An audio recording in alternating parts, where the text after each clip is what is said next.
Anda sedang mendengarkan suara profetis dari para nabi, hambanya John Patrice Vanggidai, Penatua Jemaat Future Life Community Kupang. Dengarkanlah dan lakukanlah perintah Tuhan melalui para nabi, maka engkau akan berhasil. Selamat mendengarkan. Baik umat Tuhan, good morning everyone, shalom. Hari ini kita masih sedang berbicara, kita akan akhir nanti di akhir bulan ini, kita masih sedang berbicara tentang kuasa profetik. Sama-sama katakan saudara yang kasih, apa? Kuasa profetik. Hari ini kita bicara soal tema kita ini. Apa tema kita? Kebangkitan menelan kematian. Untuk kedepannya saya mengingatkan bahwa kita akan lebih banyak merayakan kematian dan kebangkitan Kristus. Kenapa saudara yang kasih? Karena ini yang dibicarakan oleh Rasul Paulus. Kalau seandainya Anda temukan kata Merry Christmas dari Paulus diucapkan pada satu jemaat, saudara kirimkan kepada saya. Kalau saudara temukan. 40 tahun saya baca Alkitab. Saya alpa mungkin 4 tahun, saudara yang kasih tidak baca Alkitab. Dari 40 tahun. Saya tidak pernah temukan Paulus bilang, Merry Christmas to you all Corinthians. No. Tapi dia bilang, biarlah kuasa kematian dan kebangkitan Kristus memerdekakan engkau selalu. Nah umat Tuhan, ini yang kita akan terus mendiskusikan, membicarakan ini agar saudara mendapatkan dasar-dasar yang kuat agar kita bisa melangkah. Ingat, saudara yang kasih, kita mau menikmati semua yang Tuhan janjikan. Amin saudara. Dan tidak satupun organisasi gereja denominasi di bumi ini mengandung all truth. No one churches denomination. Tidak ada satu denominasi di dunia ini yang klaim bahwa dia punya semua kebenaran. Itulah sebabnya kita bebas untuk mencari kebenaran dalam koridor etika kebenaran. Nah hari ini kita sedang berbicara tentang apa saudara? Kebangkitan menelan kematian. Mari kita baca sama-sama di dalam 1 Korintus 15 ayat 54 mulai 23 go. Dan sesudah yang dapat binasa ini mengenakan yang tidak dapat binasa, dan yang dapat mati ini mengenakan yang tidak dapat mati, maka akan genaplah firman Tuhan yang tertulis, maut telah ditelan dalam kemenangan. Next. Hai maut, di manakah kemenanganmu? Hai maut, di manakah sengatmu? Sengat maut ialah dosa, dan kuasa dosa ialah hukum Taurat. Tetapi syukur kepada Allah yang telah memberikan kepada kita kemenangan oleh Yesus Kristus Tuhan kita. Ada yang katakan amin. Umat Tuhan, hidup tenang bukan nanti tapi sekarang. Hidup tenang itu kapan? Sekarang. Apa yang Yesus kerjakan memberitahu kita agar kita tidak takut atau gelisah. Dia telah memberikan kita kedamaiannya. Dia telah memberikan apa yang kita perlu. Sehingga kita tidak perlu lagi memelihara kegelisahan galau tentang hidup hari ini dan hidup yang akan datang. Ada yang hidup hari ini dengan pikiran masa lalu atau pikiran yang akan datang. Wow, dulu saya sehat. Nanti saya sehat, berarti sekarang? Jawab saya. Dulu saya sehat, nanti saya sehat, berarti sekarang? Dulu saya diberkati, nanti akan juga diberkati, sekarang?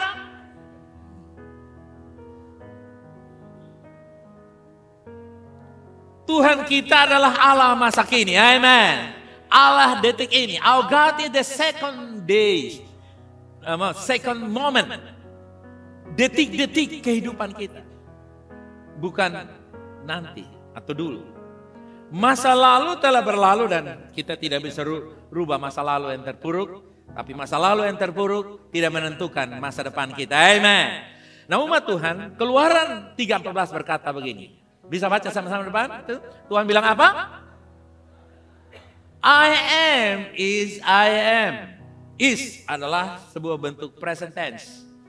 Aku adalah aku. Aku sekarang adalah aku. Sekarang aku adalah aku. I am is I am. Tuhan perkenalkan dirinya sekarang. Bukan I was or I will be. Bukan. Bukan dulu atau nanti, tapi kapan saudara? Sekarang. Ini bukan soal datang dan pergi. Ini tentang muncul dan menghilang. Yesus bangkit melampaui waktu dan ruang. Dia bisa muncul di sini dan menghilang seketika, lalu dia muncul lagi. Saudara ingat ya? Bagaimana dia kadang-kadang dia ada, kadang-kadang dia hilang. Waktu orang kuburkan dia ke dalam tanah, bumi tidak layak menahan Yesus lebih dari 3 hari. Saudara, dia bilang, oh ini orang keluar. Dan sebelum dia keluar, semua yang pernah menista termasuk Yudas di sana pun sudah mendengar berita pengampunan. Haleluya. Nah saudara lihat, Yesus kematiannya itu sesuatu yang merubah status. Kematian pernah menjadi kekuatan terbesar di alam semesta. Tapi ketika Yesus bangkit, kematian sudah kalah. The death lost its grips. Genggaman maut telah hilang kekuatannya sejak Yesus dibangkitkan. Dulu memang sebelum Yesus mati dan bangkit, maut sangat powerful. Tapi setelah Yesus bangkit, saudara kekasih, maut tidak berkuasa lagi. Amen. Umat Tuhan, ada beberapa contoh di dalam Alkitab bagaimana orang-orang mengalami kehidupan kembali. Misalnya saudara kekasih, saudara masih ingat putri Yairus mati, bangkit. Ya. Putra dari janda di Nain, waktu mereka iring-iringan mau taman di Nain mungkin pekuburan damai, saudara kekasih di kota Nain. Tiba-tiba Yesus sampai di jalur, dia bilang, mau kemana? Stop! Dari jalur kematian diarahkan ke jalur kehidupan. Saudara lihat, Lazarus sudah berbau busuk karena dia mati. Tapi Yesus menghidupkan dia kembali setelah 4 hari meninggal. Yesus tidak tergerak oleh sentimen atau perasaan manusia. Dia menunggu 2 hari lagi sebelum pergi ke Lazarus. Saudara tahu nggak sih? Apa yang terjadi kalau kita dengar orang-orang yang kita kasih itu meninggal? Wah, kalang kabut, HP sampai kita kasih tinggal, dompet kita kasih tinggal, semuanya kita kasih tinggal gara-gara panik. Yesus tenang aja, dia bilang, biar saya sengaja terlambat, saudara kasih. Ya, saudara lihat di sini, waktu Tuhan selalu tepat dan indah. Yang percaya bisa katakan amin. Haleluya. Lupa. Haleluya. Nah, waktu Tuhan itu selalu indah. Amen. Dan on right time. Pas. Itulah sebabnya kalau hari-hari ini belum indah dalam hidupmu, artinya itu belum waktu yang tepat. Tunggu. Karena waktu yang tepat akan membawa sukacita yang luar biasa. Amen. Mempercayai waktu atau momentum ilahi bagi impian dan visi kita dalam kebangkitan Kristus. Amen. Kebangkitan Kristus memberikan peluang untuk kebangkitan visi kita. Amen. Karena itu nantikan waktu Tuhan. Jangan terburu-buru, jangan tergopoh-gopoh, jangan termakan oleh prank, rayuan-rayuan gombal yang membuat saudara tergopoh-gopoh untuk sign up, untuk tanda tangan, untuk lakukan transaksi, untuk melakukan perundingan-perundingan yang mengikat kita. Tunggu waktu Tuhan. Haleluya. Bilang dikirkan, tunggu waktu Tuhan. Come on. Mempercayai waktu Tuhan. Tuhan memiliki momentum untuk setiap orang. Yang percaya bisa katakan amin. Setia menanti dengan iman dan pengharapan. Setan tidak mencuri uang saudara. Dia mencuri pengharapan saudara. Yesus berkata pengharapan yang dia berikan adalah everlasting hope.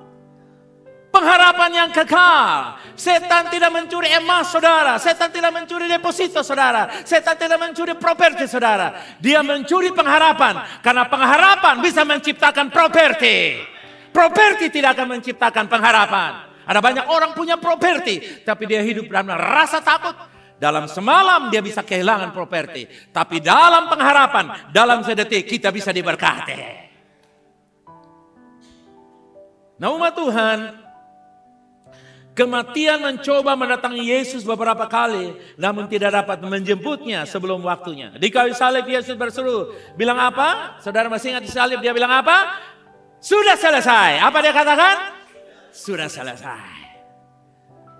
Artinya setiap pergumulan kita sudah selesai. Saya mulai dari yang sudah selesai. Sudah selesai diberkati, sudah selesai mami, sudah selesai sembuh, sudah semuanya all is done well. Haleluya. Umat Tuhan, Yohanes pasal 11, 21 sampai 27. Kita baca sama-sama mulai.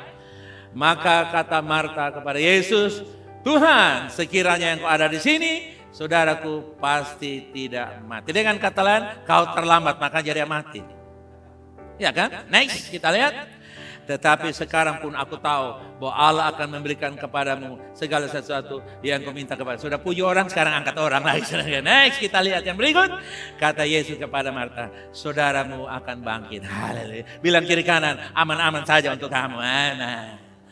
All is well with you, amen. Kata Marta kepadanya, aku tahu bahwa ia akan bangkit pada waktu orang-orang bangkit pada. Iya, Yesus maksudnya sekarang, dia maksudnya akan datang. Marta ini tipe-tipe orang yang hidup akan datang. Saya berdoa supaya di sini tidak ada Marta. Kalau ada Marta yang lahir baru, Marta yang percaya. Kalau tidak, Yesus tuntut istrinya ganti nama, saudara. Next, jawab Yesus, kuat. Akulah kebangkitan dan hidup. Barang siapa percayaku, ia akan hidup walaupun. Jadi kematian itu tidak boleh mengambil pengharapan kita, amen. Kadang-kadang orang malu, lu lihat kalau beta mati, lu hilang. No, saudara mati, orang lain tidak akan mati. Kadang-kadang, lu mau bapak mati, lu mau mama mati, andalan mungkin mati. Silakan mama mati, nanti mama juga bangkit. Baru kita bilang anak kurang ajar, bukan anak kurang ajar, dia bilang firman. Hanya mama yang memakai kata mati untuk manipulasi anak kau taat. Lu mau mama mati, lu mau opa mati. Nah, kalau anak itu dengan khotbah saya, opa mati nanti, Pak John bilang bangkit kok. Nanti saya simpan opa di samping rumah saya. Biar opa bangkit, beta kasih teh duluan. Kan opa suka teh kan? Nah, saudara yang kasih, kematian itu tidak boleh dipakai untuk manipulasi. Amin. Yesus bilang, walaupun mati, dia bangkit. Nah, umat Tuhan, kita lihat ayatnya yang ke-26. Dan setiap orang yang hidup dan yang percaya kepadaku, baca, tidak akan mati selama-lamanya. Percayakan kau VLC akan kebenaran ini. Jadi saudara jangan takut mati. Nah, seringkali waktu miskin kita tidak takut mati, langgar jalan saja. Tapi sudah mulai punya banyak hal, mulai takut mati. Sampai angkat telepon pun jangan sampai telepon ada bunyi meledak. No, saudara kasih. Kita harus mempercayai. Bilang di kiri kanan, kamu hidup dalam keadaan aman. Nah, Yesus menjamin keamanan kita, amen. Yesus tidak pernah menakut-nakuti kita. Malah ayat 27, saudara perhatikan baik-baik. Jawab Marta, kuat, baca. Ya Tuhan, aku percaya bahwa Engkau Mesias anak Allah, Dia yang akan datang ke dalam dunia. Saudara aku yang kasih. Yesus tanya lain, dia jawab lain. Yesus adalah kebangkitan dan hidup. Marta melakukan kesalahan di mana dia menyalahkan Yesus karena datang tidak tepat pada waktunya.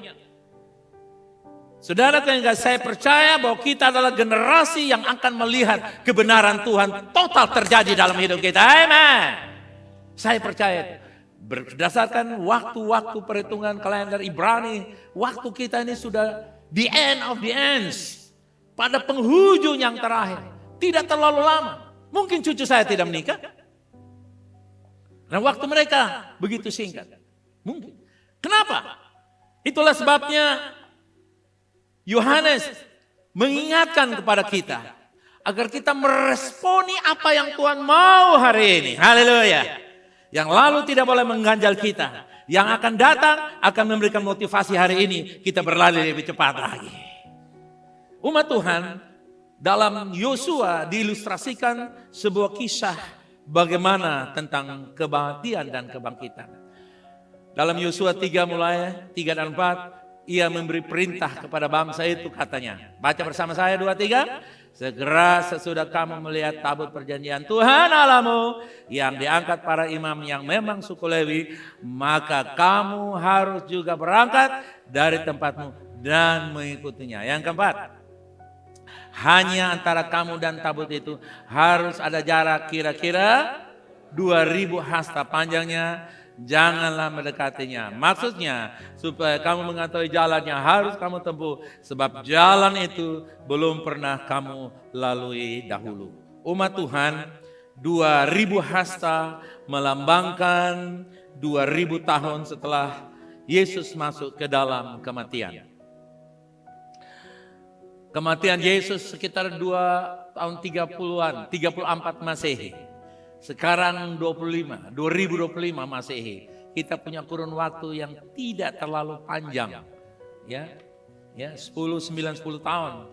Kita akan masuk pada penggenapan 2000 tahun. Yesus mengalami kebangkitan dan dia dibangkitkan kembali. Kita hidup di zaman di mana Yesus dapat datang sewaktu-waktu, kapan saja. Sewaktu-waktu dia bisa datang. Namun umat Tuhan, di dalam 1 Tawarik 11 ayat 22 juga diterangkan di sana. Selanjutnya Binaya bin Yoyada, anak seorang yang gagah perkasa, yang besar jasanya, yang berasal dari Kabzel. Ia menewaskan kedua pahlawan besar di Moab. Juga pernah, perhatikan, juga pernah ia turun kemana saudara? Dalam lubang dan membunuh seekor singa pada suatu hari bersalju. 2 ayat ini umat Tuhan menggambarkan Yesus masuk ke dalam maut. Di sana dia mengobrak-abrik maut, haleluya. Dan dia keluar, haleluya. Dia menelan maut. Dia keluar menaklukkan maut. Seperti ilustrasi tadi.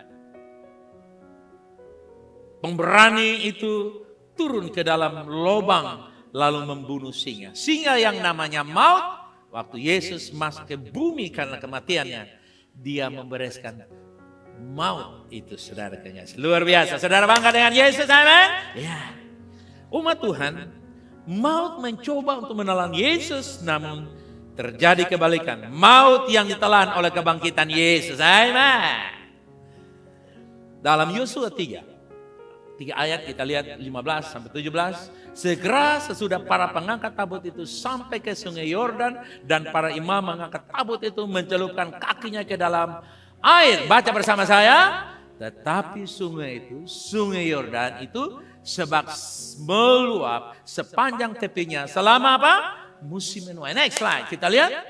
Maka berhentilah air itu mengalir. Air yang turun dari hulu melonjak menjadi bendungan jauh sekali dekat Adam, kota yang terletak di sebelah Selat Sartan, serta air yang turun ke laut Araba itu, yakni laut asin, terputus sama sekali. Lalu menyeberang bangsa itu di tentangan Yeriko. Bilang kiri kanan, Allah kita ajaib. Come on. Our God is great God, wonderful God. Amen. Ayatnya yang ke-17. Come on, kuat. Tetapi para imam pengangkat tabut perjanjian Tuhan itu tetap berdiri tanah kering di tengah-tengah sungai Yordan. Sedang seluruh bangsa itu menyeberang di tanah kering sampai seluruh bangsa itu selesai menyeberangi sungai Yordan. Selesai menyelesaikan rencana Allah. Amen. Umat Tuhan, ayat-ayat ini memberi gambaran bahwa Allah telah menyingkirkan semua ayat penghakiman sejak zaman Adam. Amen. Tidak lagi ada penghakiman untuk saya dan saudara. Haleluya. Karena kita telah dibenarkan. Amen. Yang dihakimi adalah orang yang bersalah, bukan orang yang dibenarkan. Penghakiman jatuh pada Yesus dan dia menyerap semuanya sampai tidak ada penghakiman lagi yang dapat diterima. Haleluya. Penghakiman tidak ada di depan kita. Penghakiman ada di belakang kita dan kemuliaan ada di depan kita. Amen. Keindahan keberkatan yang Tuhan sedang taruh bagi kita. Bahkan jika jantungmu berhenti, kamu tidak akan pernah merasakan kematian. Karena kematian bukan lagi milik saya dan saudara. Amen. Saudara yang kasih, kita adalah manusia roh yang tinggal sementara di dalam badan. Badan bisa terpuruk karena tidak ada oksigen. Tapi roh kita di dalam kekekalan. Haleluya. Umat Tuhan, sungai Yordan melambangkan kematian. Dan keluar dari sungai Yordan melambangkan tanah kebangkitan. Amen. Kita adalah orang-orang beriman yang telah menyeberang ke sisi kebahagiaan. Amin. Yaitu di dalam kebangkitan. Katakan, saya ada di area kebangkitan. Come on. Saudara berada di mana? Kasih tahu alamatmu di orang di kiri kanan. Saya berada di area kebangkitan. Come on. I am in the resurrection area. Hallelujah. Saudara pernah masuk di area itu tulis? Area bebas rokok. Artinya apa? Area bebas rokok artinya apa?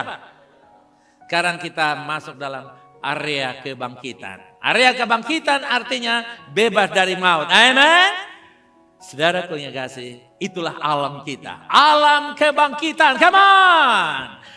Umat Tuhan, ini luar biasa. Jika kita dilahirkan kembali, kita akan bersama Yesus saat dia datang kembali. Yang percaya bisa katakan, karena kita adalah orang-orang berjalan bersama Tuhan, apapun keadaan rohani kita. Ada yang di depan, ada yang di belakang, tak peduli. Tapi kita semua dalam sebuah rombongan, saudara yang kasih. Amen. Berjalan. Saudara yang kasih, marilah. Paulus mengajarkan jemaat supaya berlari. Paulus tidak mengajar, ayo yang mau berlari-lari, yang mau jalan-jalan santai lah. Tidak, saudara yang kasih. Walaupun perjalanan ini tidak dapat dipungkiri, bahwa ada orang yang lambat. Betul ya saudara? Ada yang lambat, dia tidak bisa makan makanan keras. Dia di barisan belakang. Tapi jadilah Anda forerunner. Haleluya. Orang yang ada di depan. Amen. Saudara lihat kalau presiden jalan forerunner, saudara lihat. Atau gubernur, saudara kasih. Ada forerunner, 45 saudara disuruh geser, saudara kasih. Dengar, saudara kasih. Saya dan saudara adalah forerunner bagi generasi kita. Haleluya. Forerunner bagi keluarga saudara. Untuk hidup di alam kebangkitan. Umat Tuhan. Batu-batu yang ditempatkan di sungai Yordan melambangkan kita yang telah bersama dengan Kristus, dan batu-batu yang dibawa keluar untuk ditempatkan di tepi sungai Yordan lain melambangkan kita yang telah dibangkitkan bersama dengan Kristus. Haleluya. Itu ungkapan tentang kebangkitan di sungai Yordan. Saudara yang kasih, di sungai Yordan itu orang dibaptis, di sungai itu orang dikuburkan dalam keadaan rohani, dan mereka dibangkitkan dalam kehidupan yang luar biasa. Amen. Kita sudah melewati sungai Yordan. Artinya apa? Kita sudah hidup di area kebangkitan. Amen. Jangan lagi kembali kepada yang lama. Tapi saudara, mari kita mempercayai bahwa area kita adalah area apa? Area apa saudara? Area apa? Area kebangkitan. Artinya area kemenangan, area keberkatan, area pengampunan, area bebas dari penghakiman, sakit, penyakit, kemiskinan dan kekurangan. You are free from that all. Say, katakan amen. Haleluya. Haleluya. Saudaraku yang kasih, Yesus harus berkata, Lazarus keluar. Yesus tidak bilang, yang mati keluar. Apa yang terjadi kalau Yesus bilang, yang mati keluar? Hah? Semua yang mati keluar. Tapi dia bilang, kalau bahasa kerennya, lazy. Masa kerennya. Ya.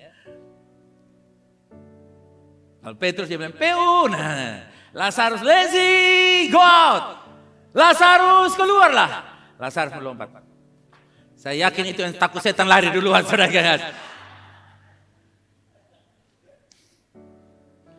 Lazarus dibangkitkan dari kematian, itu masih terikat kain lenan. Juga beberapa yang lain seperti putra dari ibu janda di Nain itu. Ya. Mereka dibangkitkan dan mereka menjalani hidup mereka ke depan. Tapi ketika Yesus bangkit, saudara kekasih, dia dengan mudah keluar dari dalam loop itu. Kenapa saudara kekasih mereka menarik batu yang menguburkan, yang menutup kuburan Yesus untuk membuktikan bahwa Yesus tidak ada di sana? Kenapa Yesus menyuruh orang untuk singkirkan batu di kuburan Lazarus? Supaya ketika Lazarus bangkit, waktu dia lompat begini, tidak ada hambatan. Kalau tidak Lazarus tabrak batu, saudara kekasih. Begitu Yesus bilang, Lazarus sudah bangkit tuh, saya sudah dengar bunyi. Tolong, dia bilang, kau takut setan, lari, tinggal Yesus sendiri. Jadi Yesus bilang, tolong singkirkan batu itu. Lalu Yesus panggil, Lazarus. Saudara lihat, kadang-kadang kau bilang, Kristen suka ibadah yang ribut-ribut. Lihat, Yesus bikin ribut, bukan? Yesus bilang, Lazarus, kalau mau keluar udah keluar. Jelas harus bilang, besan mau mak.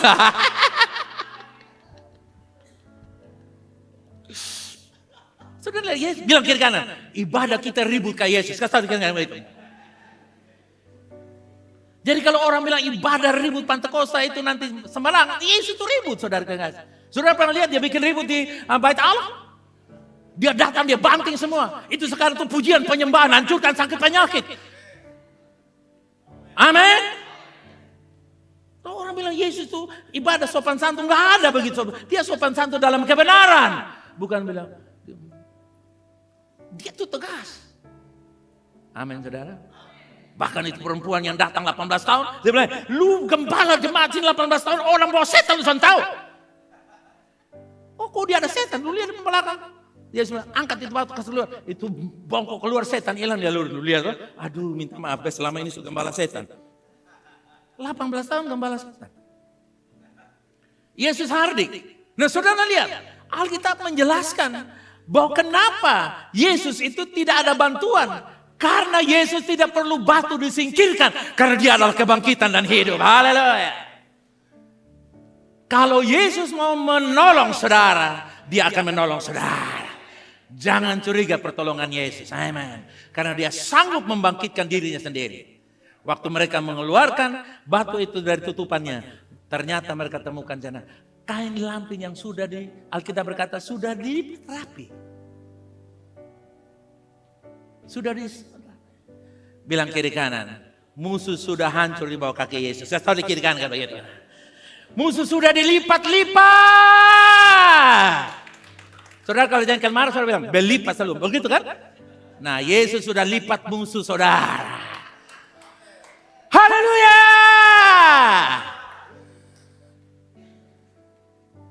Kenapa dia lipat? Supaya saudara mudah mengangkatnya. Bilang kiri kanan, banting-banting musuh kamu biar dia tahu kamu pemenang. Haleluya. Haleluya. Para pengikut Yesus, Anda melihat kain kafan sebagai bukti bahwa kebangkitan itu benar-benar ada. Bukan bohong. Batu itu sudah ada. Jadi rencana Tuhan tidak pernah membiarkan manusia mati. Yang percaya katakan. Next kita lihat. Apa yang terjadi? Manusialah yang menggunakan kehendak bebasnya untuk apa? Memilih untuk memberontak terhadap Tuhan. Dan konsekuensinya adalah apa? Kematian. Kenapa Tuhan mengenyangkan kita dengan umur yang panjang? Karena Tuhan tidak mau kita mati muda. Nah, kalau kita dikenyangkan artinya kita mesti makan. Banyak orang mau umur panjang tapi cara makannya umur pendek. Sudah tahu daging babi, dia berdoa, Tuhan ubahkan kolesterol jadi kecap manis. Saudara, dia paksa Tuhan untuk berkati.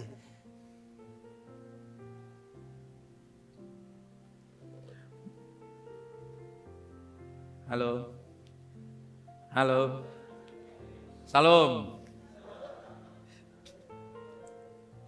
Manusialah yang menggunakan hak bebasnya.